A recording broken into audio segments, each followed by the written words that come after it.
Hello everyone, আশা করি আপনারা সবাই ভালো আছেন। আজকে আমাদের সফটওয়্যার ইঞ্জিনিয়ার কোর্সের প্রথম দিন, আর আজকে আমরা শিখব ভেরিয়েবল।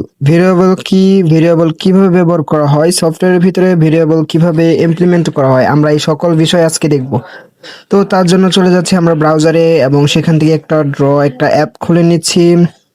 অ্যাপ খুলে নেওয়ার পরে এখানে দেখতে পাচ্ছেন যে আমি আগে বলি যে ভেরিয়েবলটা কি। ভেরিয়েবল হচ্ছে একটা পাত্র বা ধরেন একটা ডেটা সংরক্ষণ রাখার একটি যন্ত্র, যেখানে অনেক ডেটা সংরক্ষণ রাখা যায়।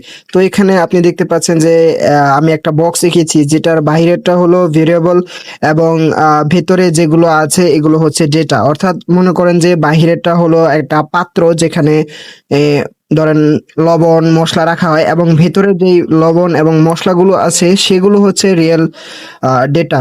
অর্থাৎ বাইরেরটা হলো ভেরিয়েবল এবং ভেতরেরটা হলো ভ্যালু। এখন আমরা এটাকে কোডের মাধ্যমে শিখবো। তো সেক্ষেত্রে আমাদের এখানে সফটওয়্যার অটোমেশন অ্যাপটা আমরা খুলে নিয়েছি এবং এখানে আমরা দুটো ফোল্ডার তৈরি করব। প্রথমটার নাম দিব প্র্যাকটিস, অর্থাৎ যেখানে আমরা প্র্যাকটিস করব, এবং পরেরটার নাম দিব যে অর্থাৎ সফটওয়্যার তৈরি করার জন্য, যেখানে আমরা সফটওয়্যারের মেইন ইন্টারফেস তৈরি করব। সো এটার নাম দিচ্ছে আমরা অটোমেশন সফটওয়্যার। তো এই অটোমেশন সফটওয়্যারে আমরা প্রতিদিন যেটা শিখবো সেটা ইমপ্লিমেন্ট করব, এবং প্র্যাকটিসে আমরা প্রতিদিন প্র্যাকটিস করব টপিকগুলো। তো এক্ষেত্রে আমরা এখন ভিজুয়াল স্টুডিও কোডটি ওপেন করে নিচ্ছি, যেখানে কোড এডিটর হিসেবে ব্যবহৃত হয়। আপনারা চাইলে পাইচার্ন বা অন্য কোড এডিটর ব্যবহার করতে পারেন। এখান থেকে ফাইলে গিয়ে নিউ ফোল্ডারে গিয়ে আমরা যে ফোল্ডারগুলো তৈরি করেছিলাম সেগুলো তৈরি করে নিচ্ছি, অর্থাৎ সেটা ওপেন করে নিচ্ছি। তো আমরা প্রথমে প্র্যাকটিস করব, তাই প্র্যাকটিস ফোল্ডারটা ওপেন করছি। প্র্যাকটিস ফোল্ডারটা ওপেন করার পর এখানে আমাদের একটা ফাইল তৈরি করতে হবে, অর্থাৎ পাইথন ফাইল তৈরি করতে হবে। পাইথনের এক্সটেনশন হচ্ছে পিওয়াই, অর্থাৎ ডট পিওয়াই রাখতে হবে। তো এটা আমরা নাম দিলাম ভেরিয়েবল ডট পিওয়াই। এখানে আমরা ভেরিয়েবল প্র্যাকটিস করব। তো আমাদের যত টপিক আমরা শিখবো সবকিছুই আমরা এখানে প্র্যাকটিস করব। তো সেক্ষেত্রে এখানে আমরা কোড লিখবো। সো আমরা একটা ভেরিয়েবল নিলাম, যেমন নেম ইকুয়াল টু, এর ভিতরে আমরা একটা ভ্যালু রাখবো, যেমন আমার নাম রাখলাম আলিফ। এখানে আপনি দেখতে পাচ্ছেন দুই সাইডে একটা কোটেশন মার্ক ব্যবহার করা আছে, এটাকে বলে ডাবল কোটেশন। তো এটা যখন একটা স্ট্রিং টাইপ ডেটা, অর্থাৎ স্ট্রিং টাইপ ডেটা লিখলে এটা ব্যবহৃত হয়। এবং এখানে প্রিন্ট দিয়ে কল ব্যবহার করা হচ্ছে, অর্থাৎ প্রিন্ট হচ্ছে একটা কলার মাধ্যম, অর্থাৎ ইনপুট নেওয়ার মাধ্যম, যেটার মাধ্যমে আমরা ইনপুট নিয়ে থাকি। অর্থাৎ এখানে আমরা প্রিন্ট দিয়ে নেম এলিমেন্টটা ইনপুট নিচ্ছি, অর্থাৎ নেমের ভিতরে কোন ডেটা আছে সেটা আমরা দেখতে চাচ্ছি। তো আমরা যখন এটাকে রান করব, তখন আমরা এই দেখেন, আমরা এখানে রান করলে আউটপুট হিসেবে আলিফ লেখাটা দেখতে পাচ্ছি, যেটা একটা স্ট্রিং অবস্থায় আছে। তো এটা আমরা পরবর্তী ধাপে শিখবো যে ডেটা কয় প্রকার। এখানে দেখতে পাচ্ছেন এজ ইকুয়াল টু 17 লিখেছি। এজ হচ্ছে একটা ভেরিয়েবল এবং 17 হচ্ছে একটা ভ্যালু, এবং রেজাল্ট একই ভেরিয়েবল এবং রেজাল্টের ভিতরে 5.0 অর্থাৎ এ প্লাস, এটা হচ্ছে একটা ভ্যালু। তো এখানে 5.2টা হচ্ছে একটা ফ্লোট টাইপ ডেটা এবং 17 হচ্ছে একটা ভ্যালু। তো এক্ষেত্রে এটা যখন আমরা একসাথে প্রিন্ট করব, প্রিন্ট ডট আলি, অর্থাৎ প্রথমে নেম, পরে এজ, পরে রেজাল্ট, আপনারা দেখতে পাচ্ছেন এভাবে আলাদা আলাদা করে প্রিন্ট করেছি। এবং যদি আমরা একসাথে, অর্থাৎ এগুলোকে একসাথে প্রিন্ট করতে চাই, তাহলে আমরা এখানে অ্যাপ স্ট্রিং এর ব্যবহার করব, অর্থাৎ অ্যাপ স্ট্রিং কিভাবে ব্যবহার করা হয় সেটা আমরা আরো পরবর্তী ধাপে বিস্তারিত ভাবে জানবো। তো সেক্ষেত্রে এখানে আমি লিখলাম মাই নেম ইজ, পরে ইজ দিয়ে এখানে আমি নেম ভেরিয়েবলটা দিলাম, এখানে সেকেন্ড ব্র্যাকেট দিয়ে এর ভিতরে ভেরিয়েবল লিখেছি, এবং পরবর্তীতে আই এম এজ, অর্থাৎ এজ এখানে ভেরিয়েবল এজ ইয়ার্স ওল্ড। তো আপনারা যখন এটা রান করবে তখন এটা স্পষ্ট দেখা যাবে যে এখানে কোথায় কি ব্যবহার করা হচ্ছে। তো আশা করি সবাই বুঝতে পারছেন যে ভেরিয়েবল কিভাবে ব্যবহার করা হয়। তো আমরা যখন এখানে সবকিছু ইমপ্লিমেন্ট দিয়েছি, নেম, এজ, এবং তখন আপনি নিজে নিচে আউটপুট হিসেবে দেখতে পাচ্ছেন my name is Alif, I am 17 years old, my point. উপরে আপনি আবার বুঝিয়ে দিচ্ছি যে এদিকেরটা হচ্ছে ভেরিয়েবল, এবং যেটার ভিতরে আমরা রাখছি, অর্থাৎ নেমের ভিতরে আমরা আলিফকে রাখছি, অর্থাৎ এখানে আলিফ হচ্ছে ডেটা, যেটা ভ্যালু, এবং নেম হচ্ছে ভেরিয়েবল। তো অর্থাৎ ভেরিয়েবল হচ্ছে স্টোর রাখার একটা যন্ত্র, যেখানে আমরা স্টোর রাখতে পারি। যেমনটা আমরা মশলার ব্যবহার দিয়ে শিখেছিলাম, মশলার কোটা, যেটা হচ্ছে একটা ভেরিয়েবল এবং এটার ভিতরে মশলাটা হচ্ছে ভ্যালু।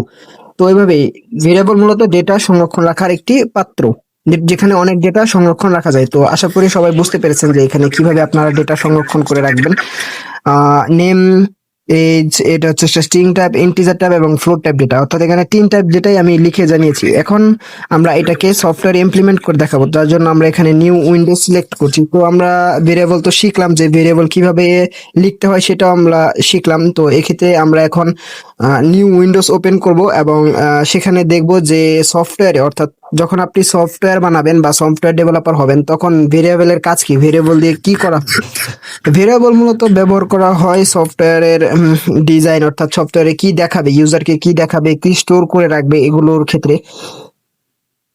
তো আপনারা দেখতে পাচ্ছেন যে আমরা এখানে নতুন একটা ভিজুয়াল স্টুডিও বক্স ওপেন করেছি, যেটার মাধ্যমে আমরা অটোমেশন সফটওয়্যার যেই ফোল্ডারটা বানিয়েছিলাম সেটা ওপেন করব। তো ফাইলে গিয়ে নিউ ফোল্ডারে গিয়ে অটোমেশন সফটওয়্যারটা, এই তো অটোমেশন সফটওয়্যারটা, এটাকে ওপেন করে দিলাম। এখন এটাকে ওপেন করার পর এখানে আমাদের একটা ফাইল তৈরি করতে হবে, পাইথন ফাইল। তো আমরা এক্ষেত্রে এখানে একটা পাইথন ফাইল তৈরি করছি, নাম দিচ্ছি main.py, অর্থাৎ main.py একটা পাইথন ফাইল। তো এক্ষেত্রে এখানে আমরা যেহেতু কোড লিখবো, অর্থাৎ আমরা এখানে যা শিখেছি সেটা আমরা আমাদের সফটওয়্যারে ইমপ্লিমেন্ট করবো, অর্থাৎ আমরা যে ভেরিয়েবল শিখেছি ভেরিয়েবলটা আমরা সফটওয়্যারে ইমপ্লিমেন্ট করব। তো সেক্ষেত্রে আমরা এখানে একটা কমান্ড, অর্থাৎ এখানে হ্যাশ ব্যবহার করা হয় পাইথনের কমান্ড লাইন, যেটাকে পাইথন ইগনোর করে, অর্থাৎ এটা কোড রান করে হ্যাশ দিয়ে লিখলে এটাকে পাইথন ইগনোর করবে। তো সেক্ষেত্রে এখানে আমরা এটাকে হ্যাশ দিয়ে লিখলাম মাই অটোমেশন সফটওয়্যার। তো এখানে আমরা প্রথমে লিখবো একটা ভেরিয়েবল বানাবো, অর্থাৎ ভেরিয়েবল তো কিভাবে বানাতে হয় সেটা আপনারা দেখলেনি। সফটওয়্যার, এখানে নেম দিয়ে আমরা একটা ভেরিয়েবলের নাম নিলাম, ইকুয়াল দিলাম। তখন এখানে আপনি দেখতে পাচ্ছেন আন্ডারস্কোর ব্যবহার করেছি, এবং আন্ডারস্কোর যদি আপনি ব্যবহার না করেন তাহলে এটা হয়তো এটাকে একসাথে লিখতে হবে। এখানে আমি স্পেস ব্যবহার করতে পারবেন না, স্পেস ব্যবহার করলে এরর দিবে, যার জন্য আপনাকে এখানে আন্ডারস্কোর লিখতে হবে। আপনি যত ওয়ার্ডে লিখবেন আন্ডারস্কোর ব্যবহার করতে হবে। তো এখানে সফটওয়্যার নেম এর ভিতরে একটা স্ট্রিং টাইপ ডেটা, তাই আমরা ডাবল কোটেশন ব্যবহার করছি। এখানে আমরা সফটওয়্যারের নাম দিচ্ছি অটোমেশন অ্যাপ, এবং আরেকটা ভেরিয়েবল বানাচ্ছি সফটওয়্যার ভার্সন, অর্থাৎ সফটওয়্যার আমরা এটা কত ভার্সন ব্যবহার করছি। তো এটা যেহেতু একটা ফ্লোট টাইপ ডেটা, তাই এটাকে আমরা কোটেশন লাগবে না, তো 1.0 দিলাম ভার্সন। এবার সফটওয়্যার ওনার, অর্থাৎ সফটওয়্যার কে বানাচ্ছে বা সফটওয়্যার মালিককে, তো সেক্ষেত্রে এটা যেহেতু আমি বানাচ্ছি তো ইকুয়াল দিয়ে এখানে আমি আমার নাম দিয়ে দিলাম সেকেন্ড নেম, অর্থাৎ আমার সেকেন্ড নেম দেবা। তো সেক্ষেত্রে এটা যেহেতু একটা স্ট্রিং টাইপ ডেটা, তো সেক্ষেত্রে এটাকে ডাবল কোটেশনের ভিতরে লিখতে হবে, তাই আমরা এটাকে ডাবল কোটেশনের ভিতরে লিখে দিচ্ছি, দেখতে পাচ্ছেন দেবা। তো এখন এটাকে ইনপুট নেওয়ার সময়, অর্থাৎ আউটপুটে ইউজারদেরকে কি দেখাবে, তো এই ক্ষেত্রে আমরা প্রিন্ট ফাংশনটি ব্যবহার করব, অর্থাৎ প্রিন্ট যে কল করার মাধ্যমটি আছে সেটা আমরা ব্যবহার করব। তো এখানে আমরা দেখতে পাচ্ছেন সফটওয়্যার নেম 3টা ভেরিয়েবল নিয়েছি এবং 3টা ভেরিয়েবলের ভিতরে 3 টাইপ ডাটা রেখেছি। এখন আমি এটাকে দেখেন, এটা রান করলে কিন্তু আউটপুট হিসেবে কিছু দেখাবে না, কারণ আমরা এখানে প্রিন্ট ফাংশন ব্যবহার করিনি। তো এক্ষেত্রে প্রিন্ট ফাংশন ব্যবহার করব। তো সফটওয়্যার নেম দিলাম, তো সফটওয়্যার নেম দিয়ে দেখতে পেলাম অটোমেশন অ্যাপ। তো এইভাবে আমরা এক একটা করে না দেখে আমরা প্রত্যেকটা একসাথে করতে চাই। সো প্রিন্ট অ্যাপ স্ট্রিং ব্যবহার করতে হবে। তো এখানে অ্যাপ স্ট্রিং ব্যবহার করে ডাবল কোটেশন দিয়ে তো লিখতে হবে। ধরেন এখানে আমরা লিখলাম মাই মাই সফটওয়্যার, আচ্ছা ওয়েলকাম টু মাই সফটওয়্যার, অর্থাৎ এখানে আমরা সফটওয়্যার এলিমেন্ট দিব, software name welcome to our automation app, যেটা আউটপুট হিসেবে দেখাবে। তো আমরা এখানে নিচে আবার প্রিন্ট করলাম অ্যাপ স্ট্রিং হিসেবে। তো আওয়ার অ্যাপ ভার্সন ইজ, এখানে সফটওয়্যার ভার্সনটাকে এলিমেন্ট সেকেন্ড ব্রেকেট দিয়ে লিখতে হবে অবশ্যই, সফটওয়্যার ভার্সন। তো সেক্ষেত্রে দুটো ইমপ্লিমেন্ট হয়ে গেলে এবার তৃতীয়টা, এবার প্রিন্ট আবার print app string double quotation দিয়ে তারপর এখানে লিখতে হবে সফটওয়্যার, অর্থাৎ the app owner name is software owner. তো সেক্ষেত্রে দেখতে পাচ্ছেন এখানে আমরা 3টা প্রিন্ট ফাংশন বানিয়েছি এবং 3টাকেই আমরা এখানে প্রিন্ট করেছি। তো সেক্ষেত্রে এখন এটা যখন আমরা রান করব, দেখতে পাচ্ছেন আমরা এখানে সবকিছু আপেছে, welcome to our automation our app version এত দা ওনার ইজ দেবা। তো এখানে আমরা এটাকে আরেকটু সুন্দর করার জন্য এখানে ডাবল কোটেশন ইকুয়াল দিয়ে এখানে ইনটু দিয়ে আমরা এখানে 20 দিয়ে দিচ্ছি, যাতে এটা অর্থাৎ ইকুয়াল আসে 20 বার। এটা আবার ডাবল করেছি উপরেও নিচে। এখন যখন রান করব তখন আমরা দেখতে পাচ্ছি এখানে 3 টাইপ ডেটাই দেখাচ্ছে, অর্থাৎ উপরে 20 বার ইকুয়াল, পরে নিচে প্রিন্ট গুলো, অর্থাৎ এভাবেই দেখাচ্ছে। তো এভাবেই সফটওয়্যার ইন্টারফেস দেখানো হয়। তো যখন ইউজার এটা অ্যাপটা ওপেন করবে তখন সে দেখতে পারবে ওয়েলকাম, অর্থাৎ অ্যাপের নাম, অ্যাপের ভার্সন, অ্যাপটা কি বানিয়েছে তার নাম। তো এভাবেই মূলত ভেরিয়েবলের কাজ করা হয়। তো আমরা দেখলেন যে আমরা প্রথমে প্র্যাকটিস করেছি এবং সফটওয়্যারে কিভাবে এটি ব্যবহার হয় সেটিও দেখলাম। তো আমরা প্রত্যেকটা ধাপই এভাবে পার করব, এভাবে শিখবো। প্রথমে প্র্যাকটিস করব, দেন এটা সফটওয়্যারে ইমপ্লিমেন্ট করে দেখাবো। তো সেক্ষেত্রে আমাদের শেখাও হবে এবং প্র্যাকটিসও করা হবে। তো আপনারা চাইবো যে এভাবেই দুটি ফোল্ডার তৈরি করবেন এবং এভাবে আমি যেভাবে দেখিয়ে দিয়েছি ঠিক সেভাবে প্র্যাকটিস করবেন। তাহলে আশা করি আপনাদের ভেরিয়েবল শেখা হয়ে যাবে। এবং আমি মুখস্থ বিদ্যা কম পারি, সেক্ষেত্রে আমি যেভাবে বুঝি আমি ঠিক সেভাবেই আপনাদেরকে বুঝিয়ে দিয়েছি। আপনাদের যদি কোথাও বুঝতে সমস্যা হয় বা আপনারা যদি কোথাও বুঝতে না পারেন আমার কথা, তাহলে কমেন্ট করে জানাবেন অবশ্যই।